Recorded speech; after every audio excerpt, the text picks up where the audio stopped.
ये है अक्षर एकेडमी और मैं हूं पुष्पेंद्र पांडे। आज छत्तीसगढ़ के राज्य प्रतीकों की चर्चा करेंगे। जैसा कि आप देख पा रहे हैं, जो प्रतीक चिन्ह में 36 किलो का निशान दिखाया गया है, हरे रंग में जो 36 किलो का निशान दिखाया गया है, वो 36 गोलाकार जो चिन्ह है वो विकास की अदम्य आकांक्षा का प्रतीक है। वो विकास का प्रतीक है जो 36 किलो के रूप में है। और 1 किलो का जो हरा रंग है वो वन और उसकी नैसर्गिक सुंदरता को दिखाता है। वन एवं उसकी नैसर्गिक सुंदरता को दिखाता है उसका हरा रंग। धान की बाली जो मध्य में धान की बाली का चिन्ह बना हुआ है, वो धान की फसल और कृषि प्रधान राज्य, ये इसका परिचायक है।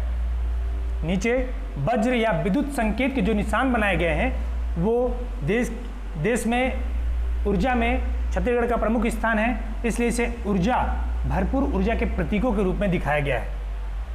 नारंगी, सफ़ेद और हरी रेखा, जो 3 रेखाएं, हरी रेखाएं 3 रेखाएं दिखाई गई हैं, ये देश की नदियों को दिखाया गया है, राज्य की नदियों को दिखाया गया है, नदियों की समृद्धता को दर्शाया गया है। मध्य में अशोक स्तंभ का 3 शेर है। अशोक स्तंभ में 3 शेर हैं जो सारनाथ से लिया गया है। ये 3 शेर जो दिखाएगा अशोक स्तंभ, इसका आदर्श वाक्य है सत्यमेव जयते। इसका आदर्श वाक्य है सत्यमेव जयते। इसी तरह से हम आगे देखते हैं कि छत्तीसगढ़ की राजभाषा छत्तीसगढ़ी है। ये छत्तीसगढ़ी राजभाषा विधेयक ये 28 नवंबर 2007 को, कब 28 नवंबर को बहुत महत्वपूर्ण है, 28 नवंबर 2007 को छत्तीसगढ़ राजभाषा विधेयक पारित किया गया। इसीलिए 28 नवंबर को, प्रतिवर्ष 28 नवंबर को राजभाषा दिवस मनाया जाता है। इस राजभाषा का राजपत्र में प्रकाशन कब हुआ था? 11 जुलाई 2008 को 11 जुलाई 2008 को इसका राज्यपत्र में प्रकाशन किया गया। छत्तीसगढ़ का राज्य पक्षी बस्तर की पहाड़ी मैना है। जो बस्तर की हिल मैना है वो क्या है? छत्तीसगढ़ राज्य का राज्य पक्षी है, जिसे ग्रेकुला रेलिजियस पेंसुलिस भी कहा जाता है। ठीक है, इसका संरक्षण कांगेर घाटी राष्ट्रीय उद्यान बस्तर में किया जा रहा है। बस्तर में राज्य पक्षी कौन है? बस्तर की पहाड़ी मैना। इसका संरक्षण कांगेर घाटी राष्ट्रीय उद्यान में होता है। राज्य का राज्य पशु, जिसे वन भैंसा बिबलिस भी कहा जाता है, इसका उदंती अभ्यारण्य, पामेड़ अभ्यारण्य और कांगेर घाटी राष्ट्रीय उद्यान में संरक्षण किया जा रहा है। छत्तीसगढ़ का जो राजकीय वृक्ष है साल या सरई वृक्ष है। इसे सोलिया रोबस्टा भी कहते हैं और ये पूरे राज्य भर में बहुतायत मात्रा में पाया जाता है, खासकर बस्तर में। बस्तर को साल वनों का द्वीप भी कहा जाता है। राज्य गीत, छत्तीसगढ़ में राज्य गीत की घोषणा की गई।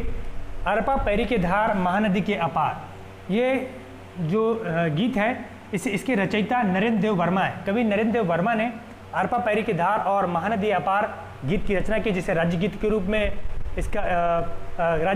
इसकी मान्यता है।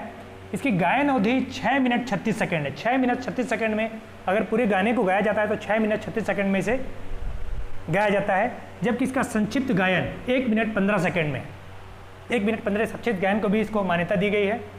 इस राज्य गीत में 4 नदियों का जिक्र किया गया है। ये 4 नदियां हैं अरपा, पैरी, महानदी और इंद्रावती। चारों राज्य की नदियां हैं और 7 जिलों का उल्लेख है।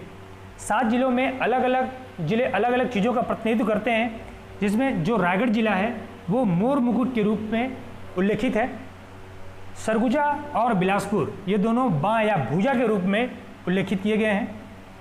कमर के रूप में रायपुर को कमर के रूप में बताया गया है। करधन के रूप में राजनांदगांव को बताया गया है कि ये राजनांदगांव करधन के रूप में है। करधन एक आभूषण है जो कमर में पहना जाता है। पैजनिया अर्थात पायल, जिसे दुर्ग और बस्तर को पैजनिया अर्थात पायल के रूप में उल्लेखित किया गया है।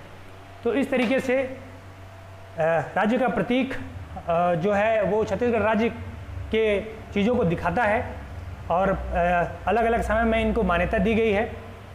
आज के लिए बस इतना ही। बहुत बहुत धन्यवाद।